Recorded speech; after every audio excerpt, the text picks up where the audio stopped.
Hello बच्चों। बेटा कल के लेक्चर में मैं आपको थोड़ा सा पहले बताऊं कि कल के लेक्चर में जो आपको लास्ट लेक्चर आपको मिला होगा 1 आवर एंड 22 या 24 मिनट्स का, उसमें आपने क्या पढ़ा है मैं आपको थोड़ा सा उसके बारे में आइडिया दे देता हूं, क्योंकि हम उसी लेक्चर को एक्सटेंड करने वाले हैं यहाँ पे। आपके पास जो टॉपिक है मैथमेटिकल टूल्स है, लेक्चर नंबर अब जो है ये 13 नहीं होगा, अभी लेक्चर नंबर होगा 14, ठीक है ना। तो अभी तक जो है आपको इस तरह से आपने जितने लेक्चर्स यहाँ पे देखे हैं तो उतने लेक्चर्स आपको मिल गए होंगे। आपको पार्शियल डेरिवेटिव का जो लेक्चर है वो भी आपको मिल गया है, और साथ में हमने बाइनोमियल थ्योरम भी कल जो है वो आधा लेक्चर कंप्लीट किया था। उसी बाइनोमियल थ्योरम को हम थोड़ा सा और एक्सटेंड करेंगे, और उसके साथ जो ये चैप्टर है ये पूरी तरह से कंप्लीट होगा। जो आपका नेक्स्ट चैप्टर होगा जो हम रिकॉर्ड करने वाले हैं, that will be about units and dimensions. Units and dimensions complete करके हम वेक्टर की तरफ जाएंगे, ठीक है ना। तो चलिए आगे बढ़ते हैं। तो इसमें हमने आपको सबसे पहले ये पार्शियल डिफरेंशिएशन करना सिखाया था, जिसमें हमने आपको बताया था कि अगर मान लीजिए हमारे पास कोई फंक्शन है x, y और z का, तो ये x, y और z का फंक्शन हुआ तो इसमें क्या होता है कि हाँ, आपके पास अगर पार्शियल डेरिवेटिव x के साथ करना है तो y और z को जो है इसको कॉन्सेंट्रेट करोगे और x के साथ डिफरेंशिएशन करोगे। इसी तरह से अगर आपको पार्शियल डिफरेंशिएशन y के साथ करना है तो आपको x और z को जो है देखो आपको y पार्शियल डेरिवेटिव y के साथ करना है तो एवरी वेरिएबल एक्सेप्ट y जो है उसको कांस्टेंट ट्रीट करना है, और कांस्टेंट ट्रीट करके हमें डिफरेंशिएशन करना है y का, है ना। इसी तरह से z के केस में भी होता था। अच्छा, उसके बाद हमने कुछ क्वेश्चंस किए थे, तो मैंने आपको सिखा दिया था कि पार्शियल डेरिवेटिव अगर हमें x या y के रेस्पेक्ट में करना है वो किस तरह से हम करते हैं। तो यहाँ पे भी क्वेश्चंस ही किए थे, ये भी क्वेश्चंस ही किए थे, और उसके बाद मैंने आपको कुछ क्वेश्चंस का यहाँ पे बता दिए थे, लाइक ये वाला यहाँ पे ये वाला टॉपिक है, अगर आप देखें तो दिस है ना, दीज 4 क्वेश्चंस मैंने आपको बता दिए थे। आई होप कि आपने कर भी दिए होंगे। मैं आपको इसमें एक क्वेश्चन जो है ये x, y, z वाला, ये मैं आपको जरा दिखा देता हूँ। यहाँ पे मान लीजिए आपके पास यहाँ पे जो फंक्शन था that was f2 x, y, z, है ना। तो ये आपके पास था x, y और z के बराबर। तो अगर आप partial derivative with respect x करते थे ना इसका, देखो जी, अगर आप इसका करते थे partial derivative with respect to f, यानी कि डो f2 डिवाइडेड बाय डो x, है ना, तो आपके पास जो y और z होगा वो कांस्टेंट होगा, x का डेरिवेटिव होगा, तो सीधा सीधा y और z कांस्टेंट होगा, तो यहाँ पे आएगा dx बाय dx, है ना। तो वो आपके पास आता था y एंड z। इसी तरह से जो आपका डो f2 है y के रेस्पेक्ट में जो पार्शियल डेरिवेटिव करेंगे तो आपके पास आएगा, यहाँ पे आप देखो y के रेस्पेक्ट में है तो x और z को हम कांस्टेंट ट्रीट करेंगे, और यहाँ पे डो dy बाय d है ना, y के रेस्पेक्ट में ही करेंगे तो dy बाय dy, तो वो आएगा x इंटू z। इसी तरह से सिमिलरली अगर आप यहाँ पे करेंगे डो f2 डिवाइडेड बाय डो z, तो वो आपके पास आएगा, देखो अब z के रेस्पेक्ट में है तो x और y आएगा क्योंकि z का डिफरेंशिएशन होगा। तो ये इसका आंसर था। तो मैंने यहाँ पे ये क्वेश्चन आपको दिखा दिया है। तो चलिए आगे हम देखते हैं आगे हमने क्या पढ़ा था। तो आगे हमने ये जो बाइनोमियल थ्योरम है उसका एक्सप्रेशन देखा था, और मैंने आपको समझाया था कि फैक्टोरियल जो है ये फैक्टोरियल क्या होता है, जिसमें मैंने आपको बताया था कि मान लीजिए अगर आपके पास कोई भी नंबर है जिसका फैक्टोरियल हो, तो हम पहले उस नंबर को लेते हैं, उसके बाद उसका एक नंबर 1 कम करके, उसके बाद 1 कम करेंगे, फिर से 1 कम करेंगे, फिर से 1 कम करेंगे, और उनको मल्टीप्लाई करेंगे और इसी तरह से 1 तक चले जाएंगे। तो वो हमारे पास फैक्टोरियल हुआ करता था, ठीक है ना। अच्छा, यहाँ पे उसके बाद ये जो वैल्यूज है, जब आपने कल वो देखा था तो हमने ये वैल्यूज आपको है ना डिराइव करके दिखा दिए थे। तो ये वैल्यूज जो है ये हमने आपको कल डिराइव करके दिखा दिए थे। अगर आप यहाँ पे देखें तो मैंने आपको बताया था कि जो n c 0 है वो 1 है, फिर n है, फिर ये n into n minus 1 by 2 factorial, इसी तरह से आगे। तो ये जो यहाँ पे है मैंने आपको बताया था ये कोफिशिएंट होता है ना, इसको कोफिशिएंट कहा जाता है। इसी तरह से यहाँ पे जो कोफिशिएंट ये n है इसको भी कोफिशिएंट कहा जाएगा, है ना। इसी तरह से यहाँ पे ये चीज है इसको भी कोफिशिएंट कहा जाएगा, लेकिन किसका कोफिशिएंट कहा जाएगा, ये x रेज़ पर n का कोफिशिएंट है, ये x रेज़ पर n माइनस 1 y1 का कोफिशिएंट है, इसी तरह से x रेज़ पर n माइनस 2 y2 का कोफिशिएंट है, या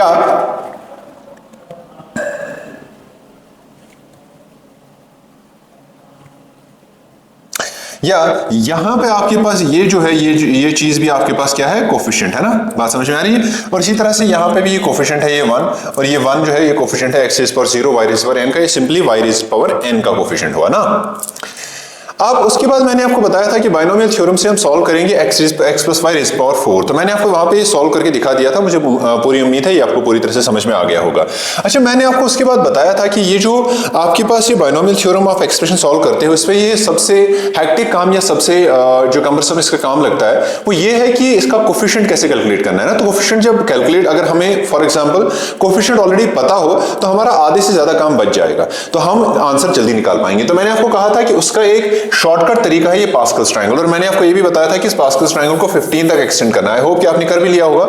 तो आपके पास यहाँ पे जो ये दूसरी लाइन है, दिस इज कोफिशिएंट ऑफ, ये कोफिशिएंट्स है x प्लस वाई स्क्वायर के।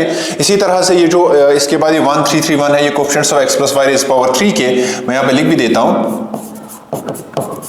x प्लस वाई 3 के लिए कोफिशिएंट्स है यहाँ पे x plus y raise power 4 के हैं, ये आपके पास x plus y raise power 5 के हैं, है ना। इसी तरह से ये आपके पास है x plus y raise power 6 के, और ये आपके पास है x plus y raise power 7 के, और इसी तरह से ये आपके पास है x plus y raise power 8 की, है ना। तो ये आपके पास जो है ये यहाँ पे आगे है कोफिशिएंट्स पास्कल्स ट्रायंगल से।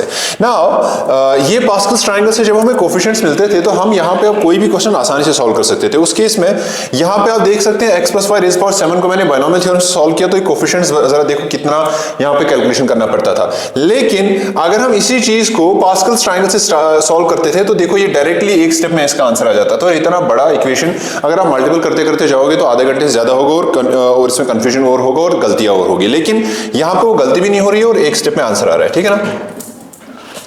मैंने आपको इसमें फिर ये बताया था कि आप मान लीजिए x plus y raise power 4 या x plus y raise power 9 या a plus b raise power 12 इस तरह की चीजों को सॉल्व करो।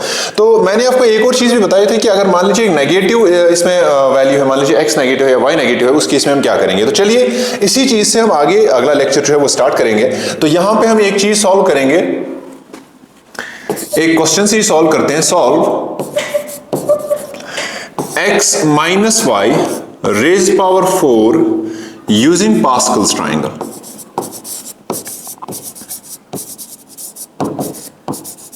पहले पास्कल्स ट्रायंगल में चल के देखते हैं कि x plus y raise power 4 के कोफिशिएंट्स क्या है, जरा देखते हैं।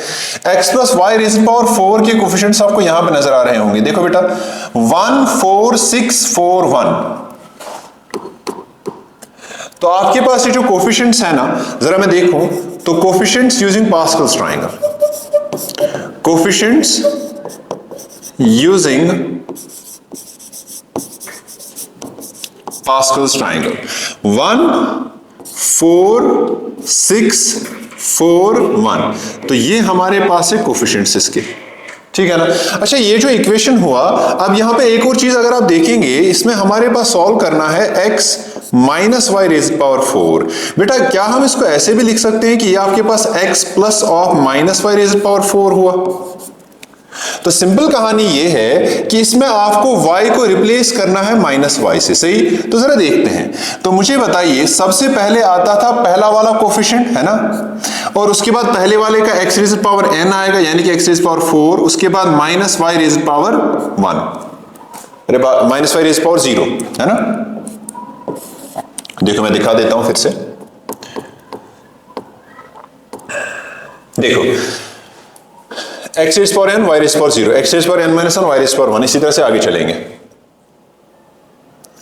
तो आपके पास x raise power 4, y rays power minus y rays power 0, उसके बाद प्लस, अच्छा दूसरा कोफिशिएंट है 4, अब x रेज़ पावर 4 माइनस 1 और माइनस y रेज़ पावर 1, उसके बाद प्लस, अब देखो 6 है अगला कोफिशिएंट, देखो तो 6 x raise power 4 minus 2 y rays power minus y rays power 2, उसके बाद प्लस फिर से 4 x रेज़ पावर 4 माइनस 3 और माइनस y रेज़ पावर 3, उसके बाद 1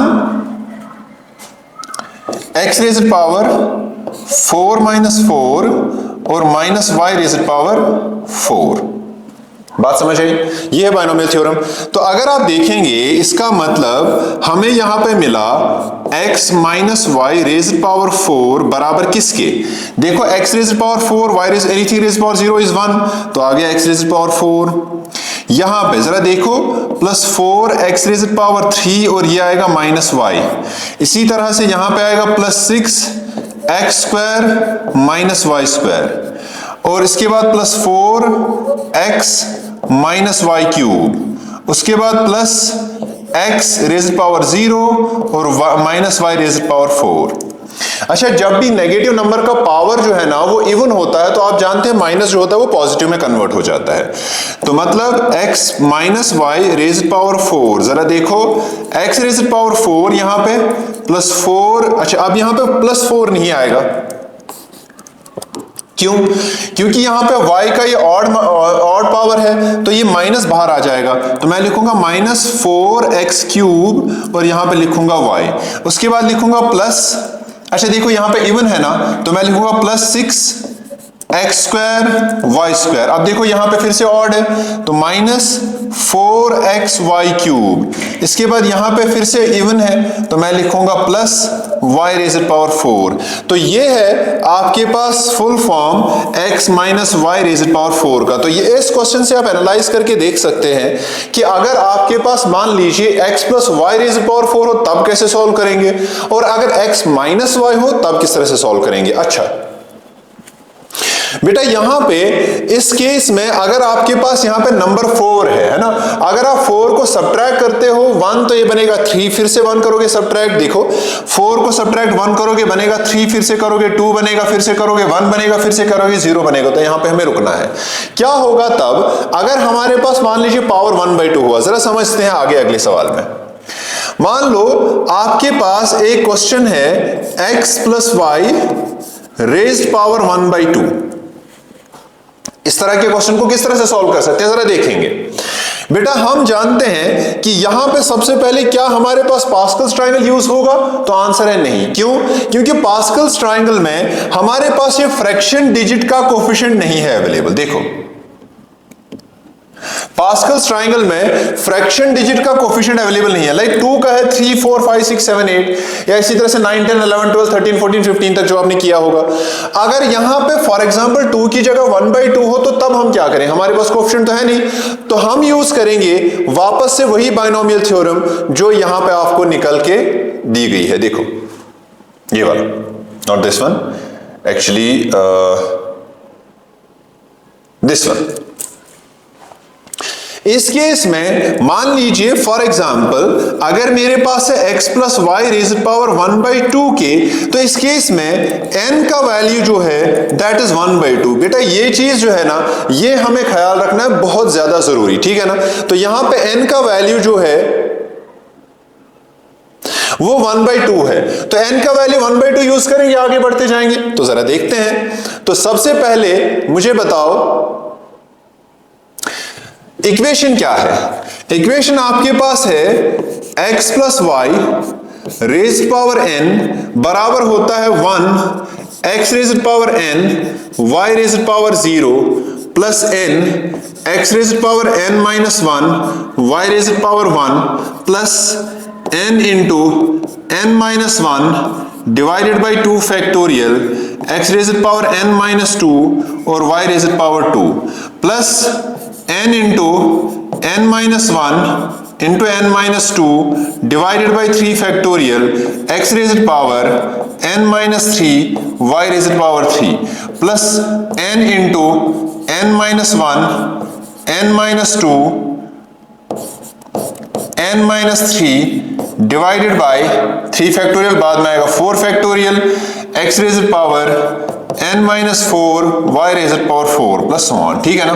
इक्वेशन यही है।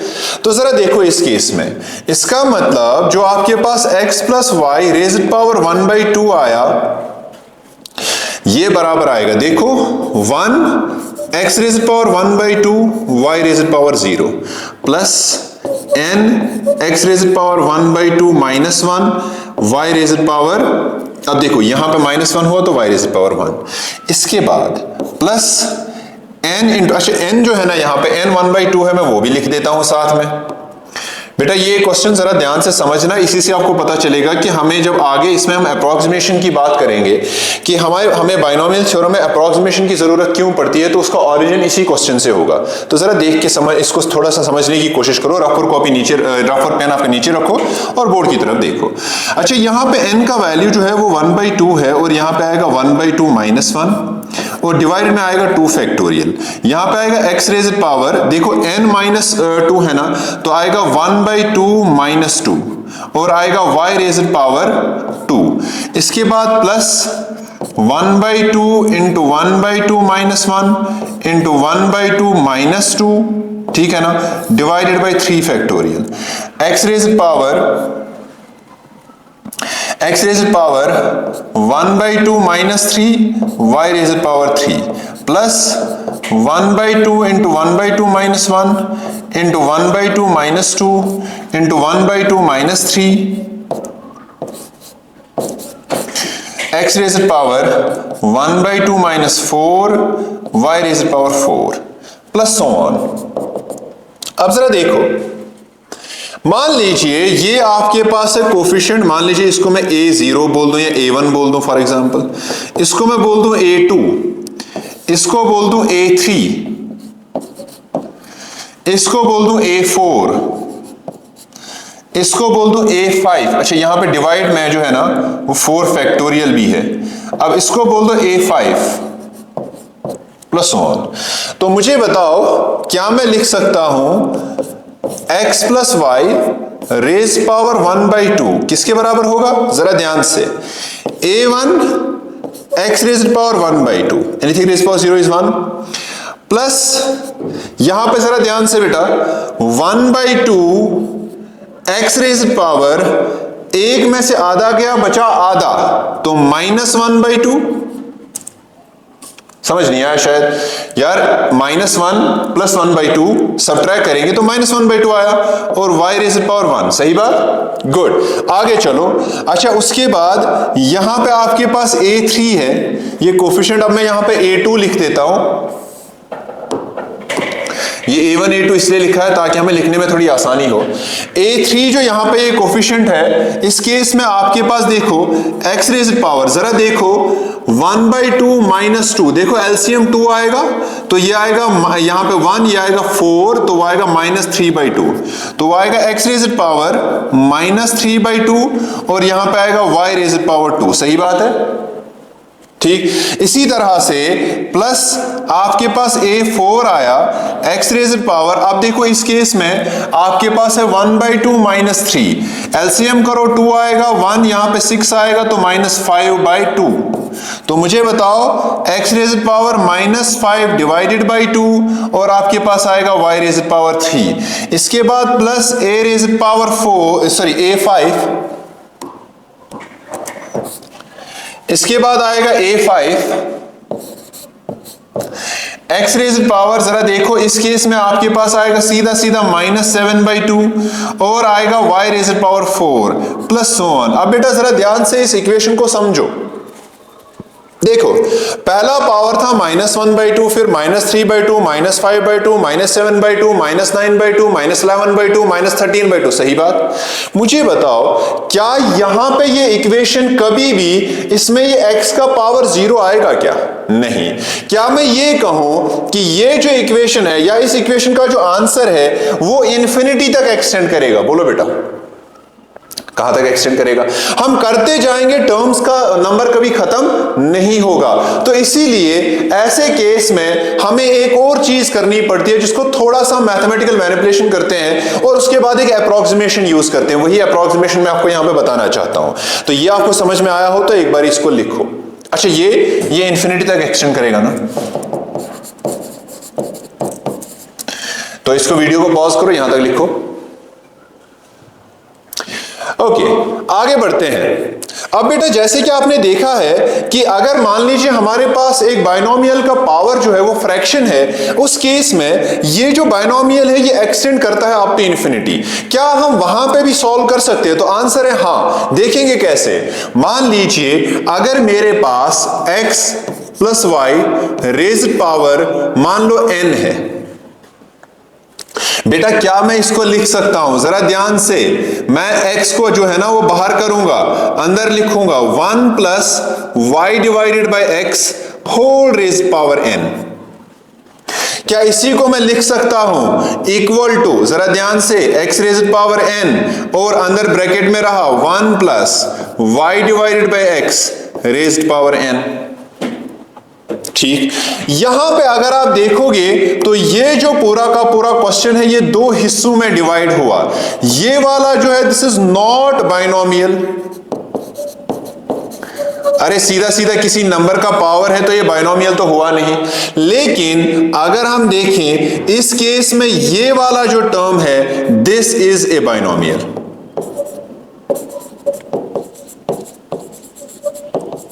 क्या बेटा आपको बात समझ में आ रही है? ये वाला हमारे पास बाइनोमियल नहीं है, बट अगर हम 1 plus y divided by x raise power n की बात करें तब ये हमारे पास जो है ये एक बाइनोमियल है। क्या बेटा बात समझ आई? अब हम क्या करेंगे, हम सॉल्व करने की कोशिश करेंगे इस 1 plus y divided by x raise power n को। तो चलिए जरा देखते हैं। मान लो पेन और कॉपी नीचे रखेंगे बेटा, 1 plus y divided by x raised power n। तो उसी बाइनोमियल के अकॉर्डिंग, जो बाइनोमियल हमने आपको यहां पे लिख के बताया है, देखो तो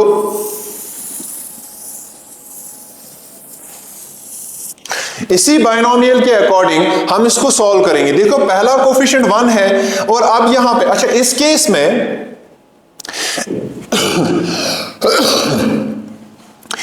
केस में अगर हम यहां पे इस इक्वेशन को चेक करके देखें ना, इस इक्वेशन को, तो आपको पता चल रहा होगा कि यहां पे x के बदले है 1 और y के बदले है yw by x, sorry y divided by x. बात समझ में आ रही है? तो x के बदले है 1 और y के बदले क्या है, y डिवाइडेड बाई एक्स। तो यही वैल्यूज हम यूज करेंगे उस इक्वेशन में। तो मुझे बताओ क्या मैं लिखूं 1, देखो सबसे पहले आता था x रेज़ पावर n, अब मैं लिखूंगा क्या 1 रेज़ पावर n, और उसके बाद आता था y रेज़ पावर 0, तो अब मैं लिखूंगा y divided by x raise power 0। बेटा अपने पास जो बाइनोमियल थ्योरम है उसका पेज जरा पलट के देखो, मैं वैल्यूज लिखूंगा, आप कंपेयर करना। उसके बाद अगला आएगा n, अब आएगा 1 रेज़ पावर n माइनस 1 और यहां पे आएगा y divided by x raise power 1। आगे चलेंगे plus n into n minus 1 divided by 2 factorial 1 raise power n minus 2 और यहां पे आएगा y divided by x raise power 2। आगे चलेंगे n into n minus 1 n minus 2 divided by 3 factorial और यहां पे आएगा आपके पास ये 1 रेज़ पावर n माइनस 3 और आएगा y divided by x raise power 3, plus एक और टर्म भी लिख देता हूं n into n minus 1 n minus 2 n minus 3 divided by 3 factorial था, यहां पे आएगा 4 फैक्टोरियल।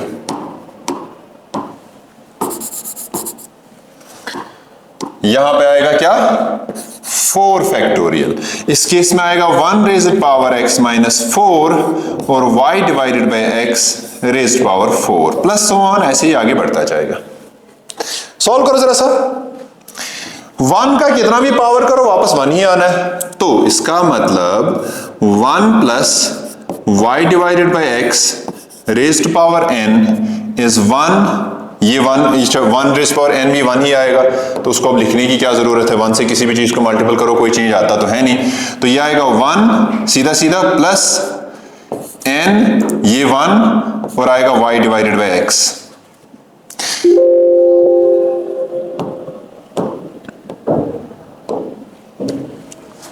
एक सेकेंड, ओके। अब इसके बाद आगे देखो,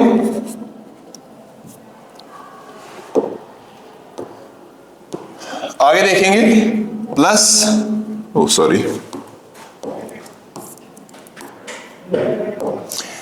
plus n into n minus 1 divided by 2 factorial. देखो 1 रेज़ पर n माइनस 2 1 आएगा, तो वो आएगा y divided by x whole square plus n into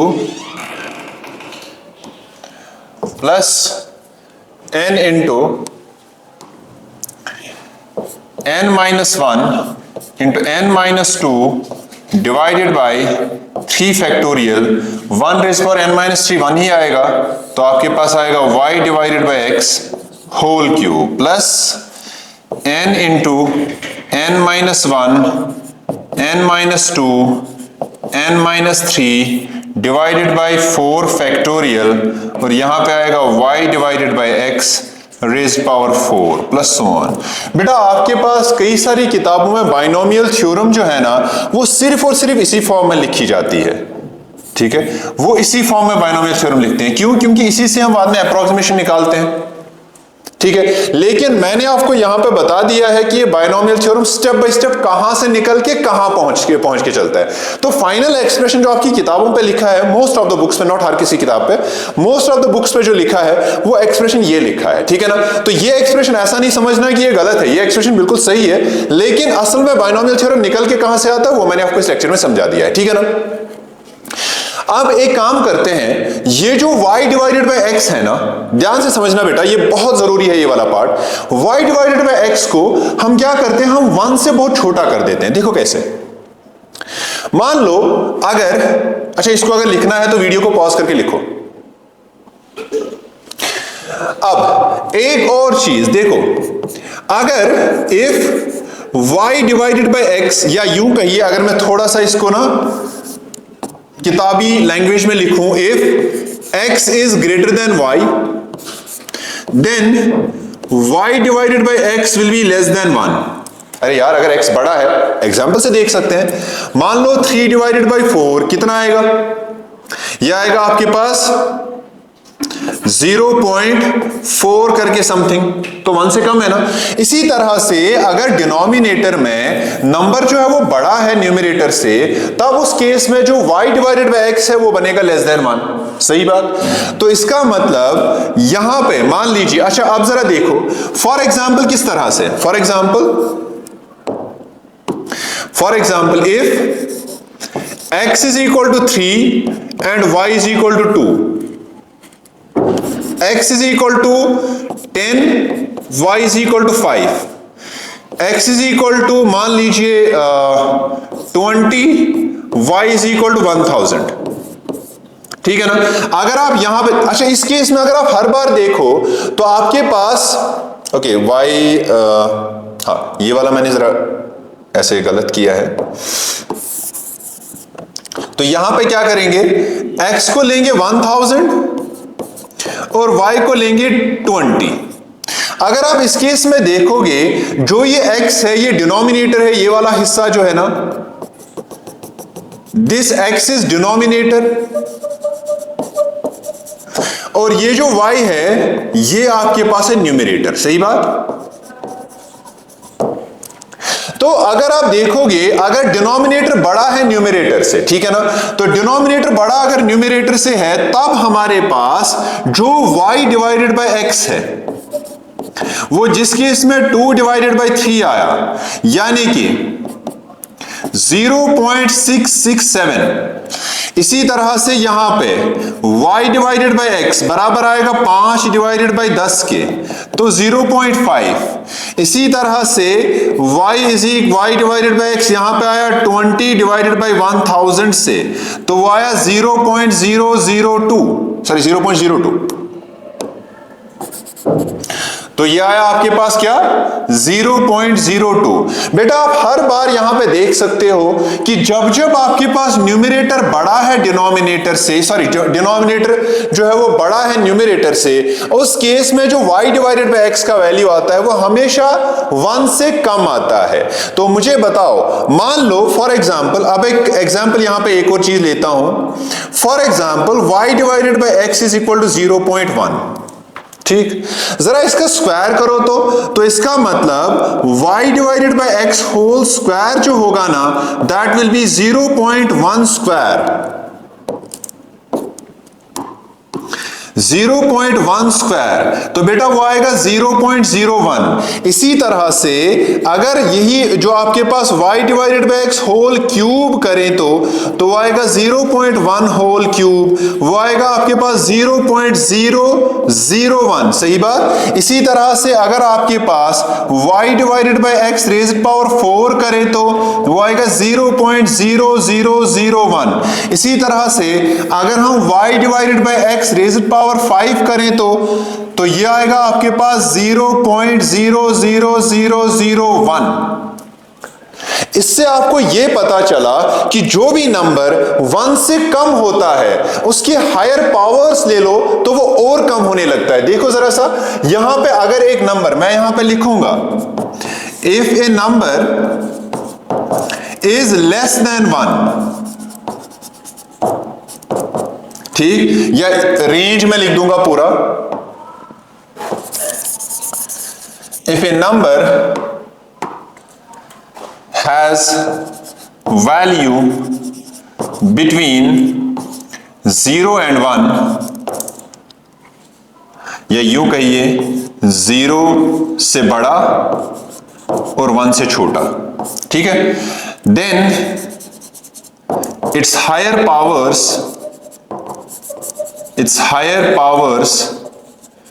will be much smaller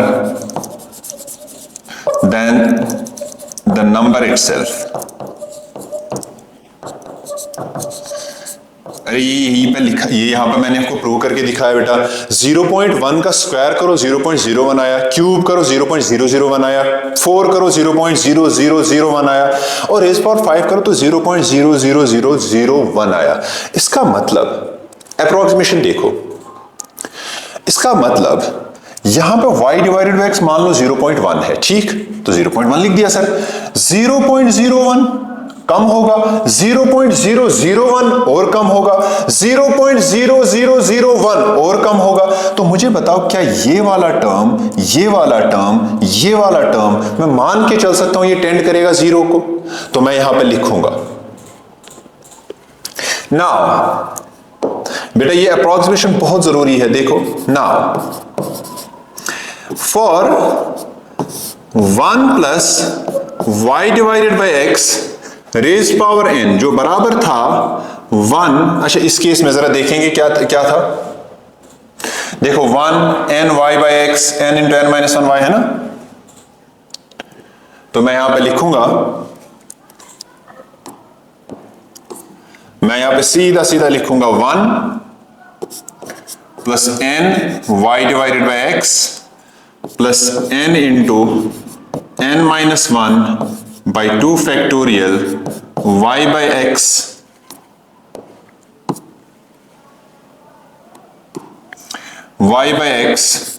whole square plus n into n minus 1 n minus 2 3 factorial y divided by x whole cube plus so on. Now if y divided by x is much less than 1, then अभी जो मैंने prove किया पिछले वाली slide में, then y divided by x square, y divided by x whole cube, है ना, इसी तरह से y divided by x whole raised power 4, इसी तरह से y divided by x whole raised power 5 plus so on, sorry plus नहीं, अच्छा ये जो टर्म्स होंगी ना, these all terms will tend to 0, तो मतलब ये 0 बनेंगी। अगर ये 0 बनेंगी तो इसका मतलब this implies for y by x much less than 1 plus y by x raised power n बराबर होगा 1 plus n into y by x. बोलो बेटा बात समझ में आई? सिर्फ ये आपको याद रखना है। तो आपके पास ये है अप्रोक्सीमेशन।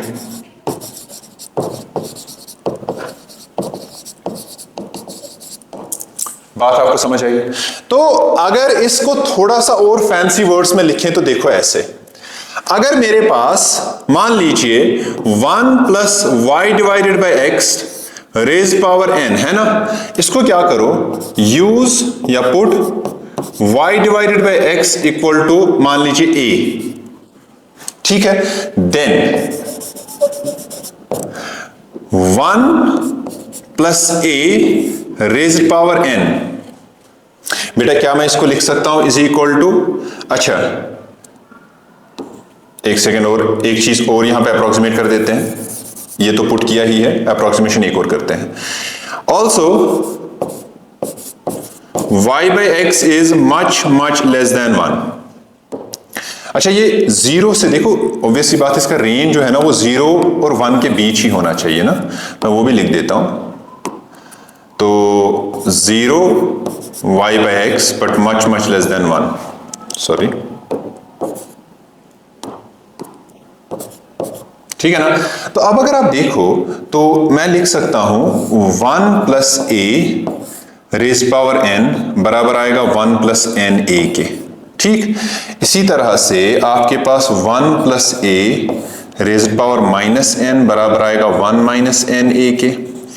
इसी तरह से 1 माइनस ए रेज पावर n जो है वो आएगा 1 माइनस एन ए, और आपके पास 1 माइनस ए रेज़ पावर माइनस एन बराबर आएगा 1 प्लस एन ए। तो ये जो होंगे ये चार फॉर्मूलाज आपको याद रखने होंगे, ये डायरेक्टली निकलते हैं अप्रोक्सीमेशन से, तो ये आपको बेटा याद रखना होगा। क्या आपको बात समझ में आ रही है? तो यहां तक मेन जो आपका बाइनोमियल थ्योरम है वो पूरी तरह से कंप्लीट होता है। ठीक है, इसमें ये अप्रोक्सीमेशन में भी मैंने आपको सिखा दिया होगा, ये भी कि अप्रोक्सीमेशन निकल के कहां से आता है और हम क्यों इस तरह से लिखते हैं वो भी सारा का सारा मैंने आपको बताया है। ठीक है ना। तो यहां पे आपका जो मैथमेटिकल टूल्स है,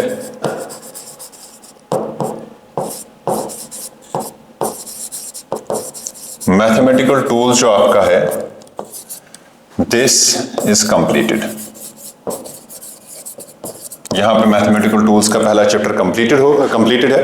अब इसके बाद जो दूसरा चैप्टर हमारे पास होगा that will B units and dimensions. Units and, ठीक है, तो ये इंशाल्लाह हम नेक्स्ट लेक्चर से स्टार्ट करेंगे। तब तक अपना ख्याल रखें। अल्लाह हाफिज।